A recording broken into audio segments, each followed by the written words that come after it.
L'AGIP, Agence guinéenne pour la promotion de l'emploi, poursuit son programme de formation à l'endroit des jeunes.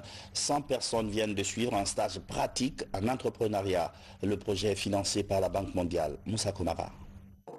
Le soulagement est total pour ces jeunes diplômés en quête d'emploi depuis la fin de leur cycle universitaire.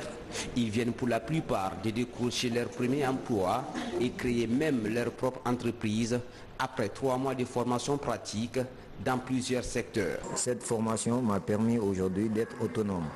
Je peux bien sûr chercher du travail et aller travailler dans des entreprises, mais aussi à travers cette formation, aujourd'hui je suis prêt à me lancer dans l'entrepreneuriat. D'ailleurs, c'est ce que je fais. La philosophie du programme baptisé Éducation à l'emploi est de faciliter l'employabilité des jeunes.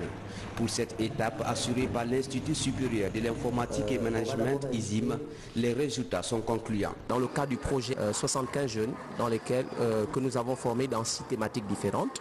D'abord des thématiques des métiers de l'informatique comme le webmaster, les développements d'applications, l'infographie et 3 autres thématiques supplémentaires que sont la logistique, le marketing et les techniques de vente pour former les professionnels de la vente. Et nous avons aussi formé un 3e groupe dans l'hygiène, santé et la sécurité. Ces jeunes ont été tous tirés de la base des données de l'Agence guinéenne pour la promotion de l'emploi AGIP. Le programme est la composante 2 du projet Booster les compétences pour l'employabilité des jeunes financé par la Banque mondiale. Plus de 1700 jeunes ont à ce jour été accompagnés soit en stage ou en création d'entreprise. Les prochains défis sont importants. Notre priorité actuellement, c'est de faire en sorte que les jeunes aussi puissent intégrer les entreprises minières.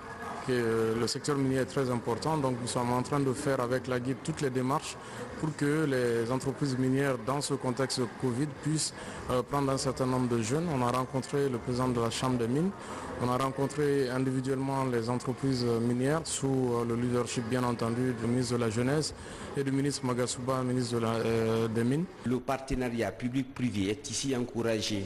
Les initiatives vont l'intensifier afin d'atteindre leurs cibles, des cibles dont l'âge varie de 15 à 35 ans au maximum.